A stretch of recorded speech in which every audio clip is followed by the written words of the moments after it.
So you may remember over the past few weeks and even months, there has been a lot of talk and discourse online around the Nintendo Switch and its overall sales performance, and how we are actually starting to see somewhat of a downward trend when it comes to it finishing out number one in revenue and even in total unit sales compared to the competition being Sony and Microsoft. And there's been a lot of talk suggesting that maybe it's time for Nintendo to reveal and start coming out or planning on what is next after the Switch to maintain sales momentum and not fully fall off of a cliff before what is next is unveiled and sold. And in today's video, we need to discuss some brand new data that has hit the internet following a very massive release for Nintendo, and break down and discuss with their catalog of unique IP that they are truly doing what many and the competition, I believe, would consider to be the impossible, and talk about what this all ultimately means for the future of the Nintendo Switch platform going forward.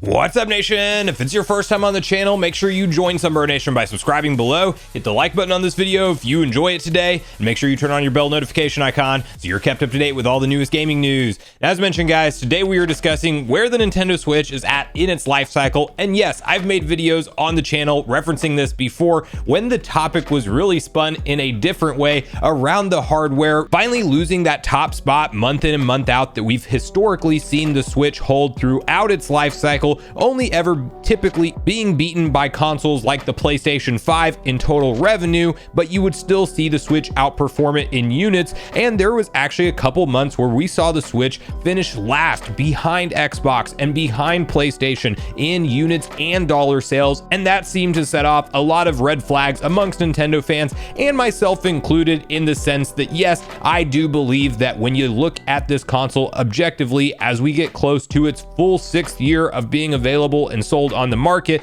that we are reaching a point of market saturation where naturally you would expect these sales to somewhat slowly decline month in and month out. And I do think that it wouldn't be a bad idea for Nintendo to really gear up with some kind of revision or a true next-gen console as soon as the middle of 2023. And I personally think it makes the most business sense to launch it alongside of Zelda Tears of the Kingdom and have that game playable, of course, on both consoles. And I think Nintendo just does a simple revision with more powerful graphical performance, in the sense that maybe we can get 60 frames out of games that would only be capped at 30 otherwise, and maybe we can see things like higher resolution when in docked mode with technologies like DLSS, and potentially seeing that 4K mark that, yes, is the standard for TVs being sold. You legitimately have to go out of your way to find a 1080p TV, and that is all the Switch can output when docked.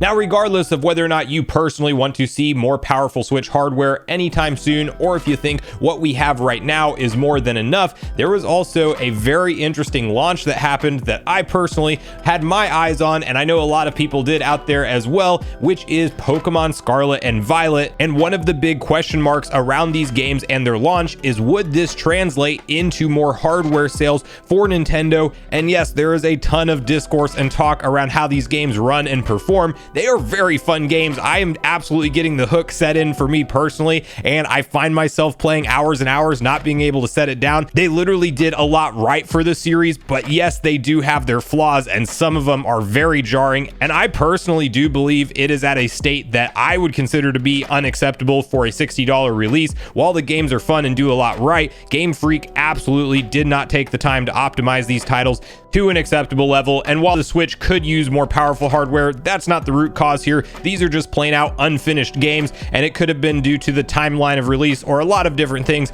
but none of that matters because the games are breaking legitimate records that we've never seen before when it comes to console exclusive launches. And at least the sales data we have in Japan does indicate that it is even influencing things like new Switch sales and a uptick that you would somewhat naturally expect to see in the holiday season. But I absolutely think when you have blockbuster titles like this that Nintendo owns exclusively on their platforms, it is putting them in a different position than what Microsoft or Sony can even compete in with the brand awareness of a franchise like Pokemon. And to first get on the same page with the actual data, with what has been accomplished and what records have been broken, as well as the uptick in console sales, let's quickly hop over to Twitter, where a couple different sales accounts have these interesting tweets to read through. First, from from Benji Sales, where you can see the following tweet about Pokemon Scarlet and Violet's launch performance. Pokemon Scarlet and Violet sold an unbelievable 10 plus million units in 3 days, including 4 plus million from Japan alone.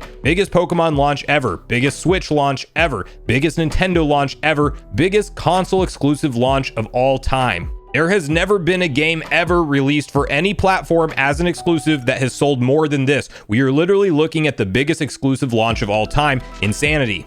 Now you then have the hardware numbers just for week 46 over in Japan from Pierre485, where you can see clear as day at the top of the charts that Nintendo Switch last week alone sold 170,000 units, while the PS5 performed at 31,000 and Xbox Series X at just 1,500, which first we have to clearly of course point out the fact that Nintendo does dominate the Japanese market, and we would expect them to walk away far and above the competition in that particular market. But there was also a lot of talk and discourse debating on whether or not Nintendo was maybe saving stock for the Switch, and actually they didn't have enough supply in certain parts of the world. And while that doesn't seem to be the case here in the US, it definitely could have been over on the store shelves in Japan, and maybe they were kind of stockpiling some of those parts, or actually aligning more of their Switch unit production to be in retail stores alongside of a launch of these massive sellers being Pokemon Scarlet and Violet that they probably knew would generate new eyeballs and new interest into brand new Nintendo Switch console owners.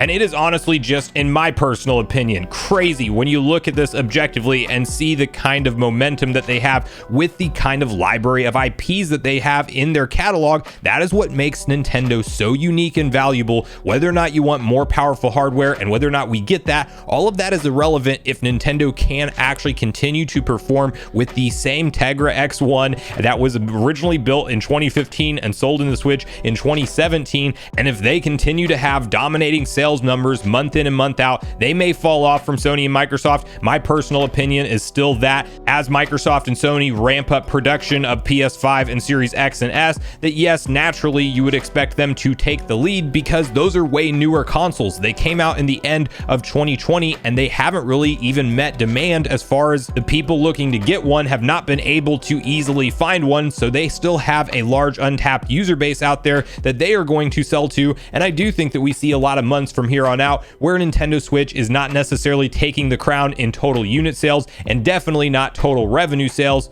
But regardless of all of that, what can keep Nintendo more than profitable and trucking along in the mainstream headlines is their brand new major IP releases. That Pokemon hit it out of the park for the biggest exclusive launch of all time, period, which is crazy at 10 plus million units. You would hope that Game Freak will apply some patches so all of the brand new players that are picking these up for the first time don't have to suffer through some of the bugs, glitches, and texture pop-in that you see happen today. But it does appear that the concept and idea and marketing around the first ever open world Pokemon experience is absolutely working in full force. And you have to realize that Sony and Microsoft don't have the option to ever run anything like Pokemon on their platforms, at least for the foreseeable future. So yes, this is Nintendo's ace in the hole. This is the kind of strategy that they pull to push their hardware forward. And I think that when we talk about these games wrapping up the rest of 2022, and then we're going to start into 2023 with hopefully a banger February Nintendo Direct revealing a lot of new projects, and we know that games like Zelda Tears of the Kingdom are already loaded and ready to go and have been rated, by the way. Made a video on that just the other day. Check it out on the channel if you haven't already.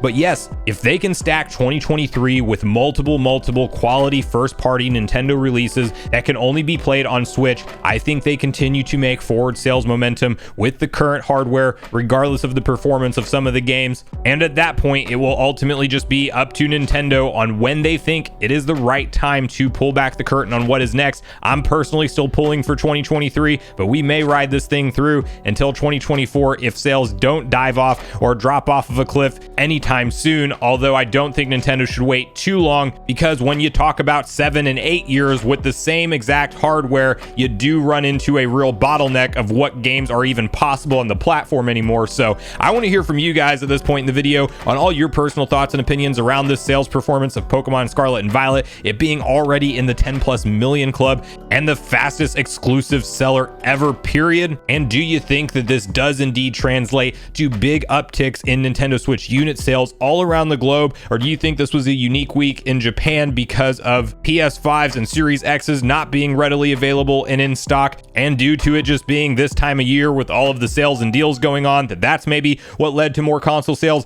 And when do you personally think it is the right time for Nintendo to reveal to us what they have planned next? Do you think it makes sense to launch it alongside of Tears of the Kingdom? Do you think Nintendo rides this thing out until mid or late 2024? Regardless of all your thoughts and feelings on everything we talked about today, I do look forward to hearing from you all in the comments down below before you leave the video, as I do look forward to getting a back and forth conversation started with you all around this topic. Go watch the Zelda Tears of the Kingdom update video if you haven't already, which is on screen right now. Also, make sure you like, subscribe, turn on your notification bell, and I will see you guys in the next video.